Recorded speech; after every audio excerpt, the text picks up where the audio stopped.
Hi there, I'm Vikram, and today I'm here at Camp Suryamal where I conduct most of my astrophotography and stargazing workshops. I'm here today to talk to you about the Move Shoot Move Star Tracker, which is right here. In a few moments, I'll help explain why a star tracker is important, why you should consider getting one in your astrophotography journey, and what's so special about this particular star tracker here. One of the very basic things when starting your astrophotography journey is the realization that the sky is constantly moving. Now, the good thing about this is that the sky moves at a very particular rate, a rate which we can predict. It's a constant rate. Now, if you don't have a star tracker, for example, or if you don't have a star tracking mount, you can use something like the rule of 500. Just do check that up. To use your shutter speed in such a way that when you click an exposure, the stars appear to be absolutely still. Unfortunately, the rule of 500 does not allow for very long exposures, especially if you have a lens like a 50mm or a 35mm, one of the lenses which I'm using to shoot this particular video. Now, faced with the simple problem that the sky is moving, there are very few things you can do. Number one is you can use the rule of 500 to make sure that your exposures are short and hence the stars in your exposures are pin sharp. But there's a problem. The problem simply is that when you do this, you end up with several short exposures.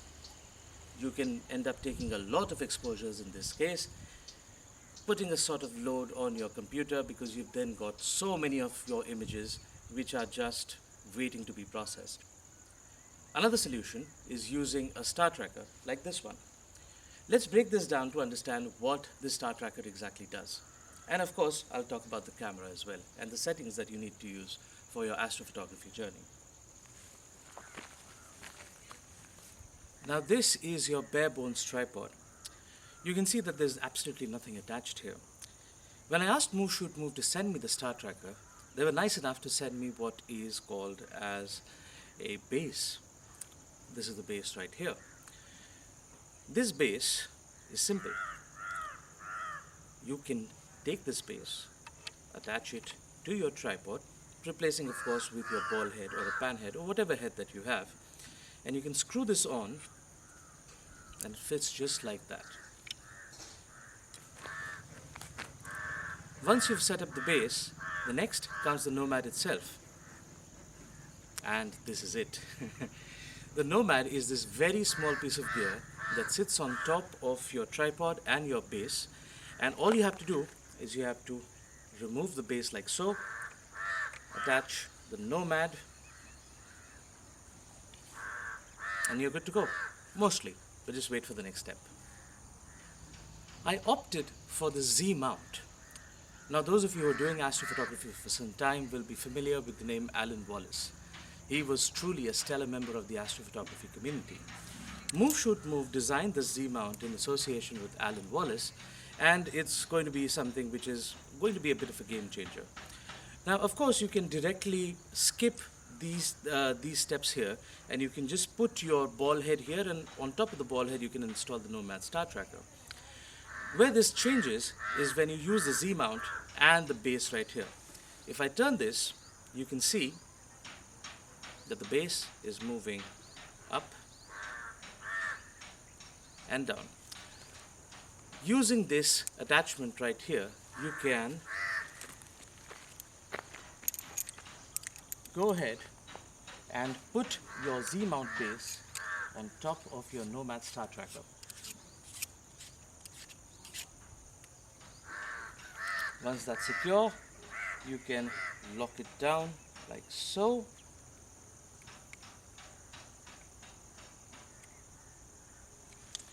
And this is going to be essential.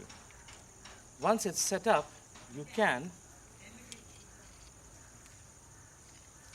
move the Z mount in any direction that you want, like so. And this is going to be absolutely essential in getting those panoramas. Let me fix it up right here so you can see how it can sit on top of the Nomad Star Tracker. Now that we have a setup of tripod, base, the Nomad Star Tracker and the Z mount, all I need now is just any regular camera. My particular camera is a Nikon Z7 II with a 14 to 24 lens. You could of course use any camera of your choosing. The entire system is camera brand agnostic. You could use a Canon, you could use a Sony, you could use a Nikon, you could use Fujifilm, whatever it is that you're comfortable with. And all that you need to do now is open up the Z mount right here.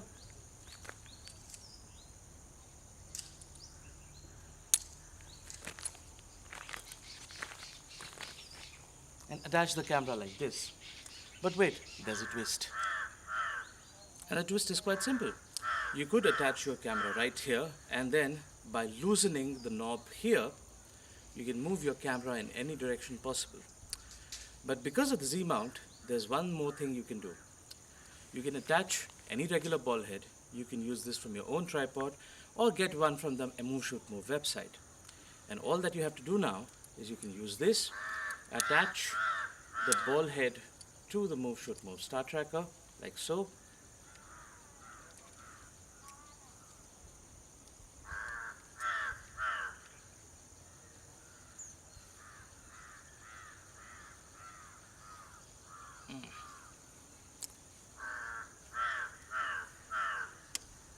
Let me lock that into place. Now the big beautiful thing about this is you can adjust the height of the ball head, and you can also, since it's a ball head, you can move this around like so, and then wait to attach your camera. Now all that I need to do is open up the adapter, place your camera into the adapter, lock it down very nicely, and now I have a moving camera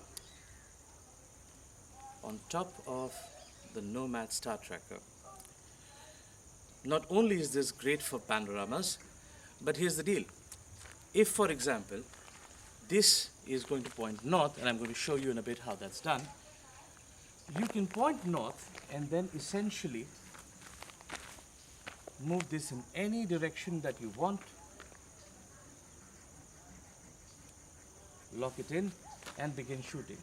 And since it's a ball head, you can also do this.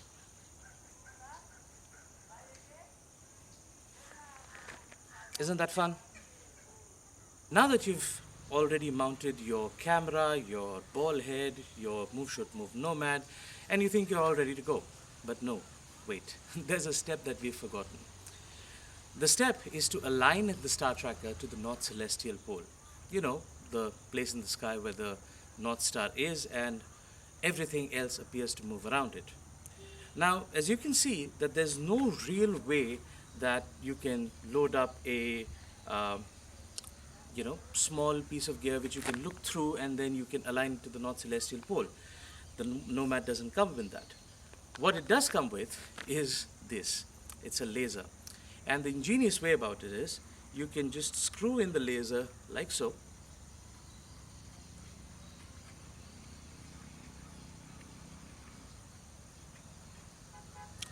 That's done. And once the laser is placed into the Move Shoot Move star tracker, the laser can be turned on from here and it will emit a beam of light that you can align to the North Pole. I beg your pardon, the North Celestial Pole. Now this is the front view of the Move Shoot Move Nomad. As you can see, this is where your camera sits, this is where the rotator is, or the star tracker is. This is the Z mount. This is the clasp which connects the Z mount and the camera to the rotator. And back here I've got this laser. Now if you turn this laser on, I'm not sure if you can see it. If you can't, then we'll wait for night time. But you can use this laser, look at the North Star from this direction right here, and use the supplied base to move the entire system up or down and side to side.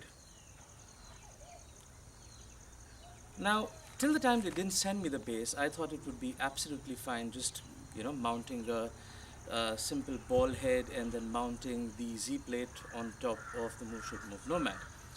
Once I've used it, I've realized that no, this system is much better.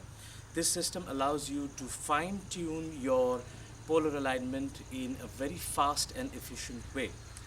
Without this system, you could tighten up your tighten up your ball head, and once you're just about there and you tighten it, it's a possibility that your entire system could just drift slightly away from the main North Celestial Pole.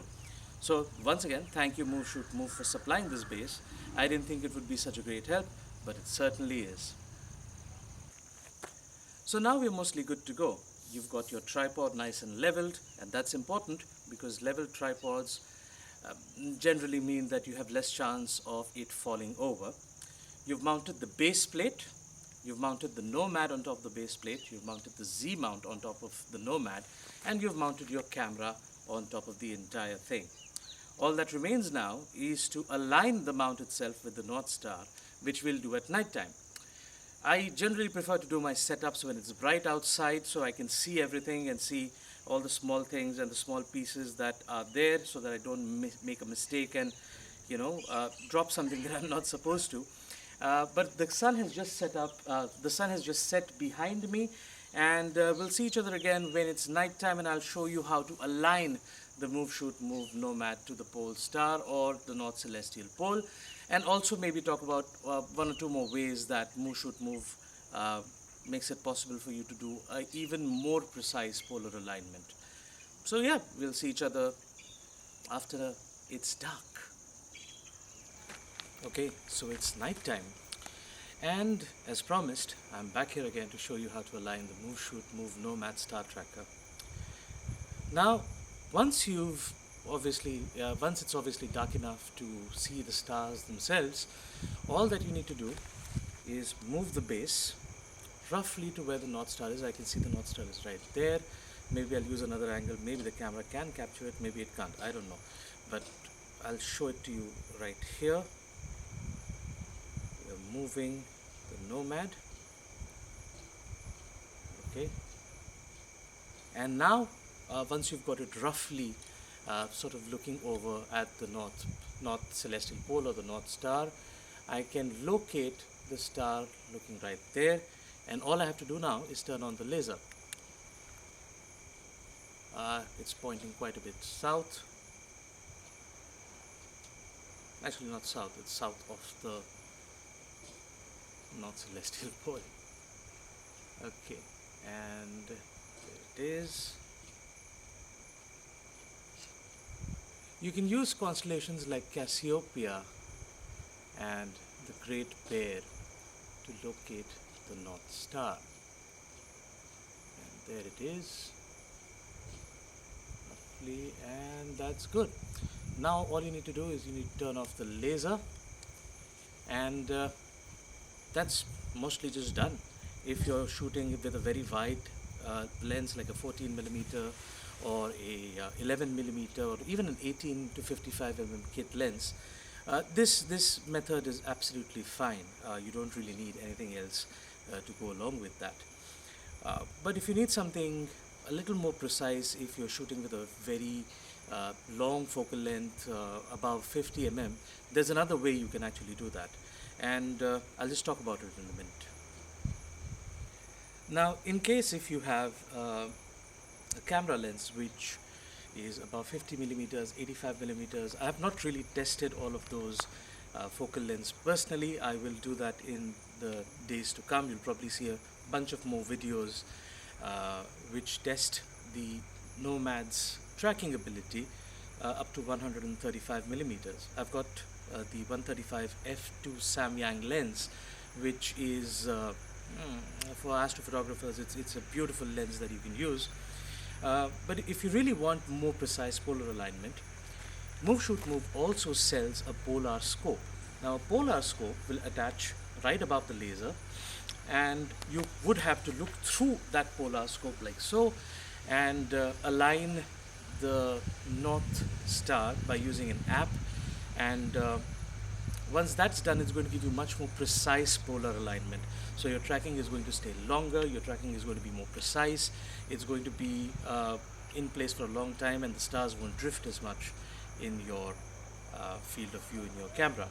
Now for tonight, I'm probably going to shoot the constellation of Orion with maybe a 50mm lens. I might just use a 14mm now just because it's already mounted. But later on in the night, I'm probably going to use a 50mm lens to capture the constellation of Orion. The entire constellation of Orion can be very nicely fit into the field of view of a 50mm lens, and I'm going to let it run for about 2 to 3 hours. I'm going to be sharing that video of how that mount performed very soon. I'll probably do a time lapse of how the Nomad is also moving in the night sky with it. So that's going to be something that you would like to watch for later. For now, I'm going to shut down the lights that are obviously shining upon me to make sure that I center the constellation of Orion, and then go ahead and let it be for about 2 to 3 hours. Unfortunately, I won't be able to shoot a video because there'll be a lot of light. So that's it for now, and I'll probably share more tidbits when I'm back home or when I'm editing the particular set of images that come out from this particular camera.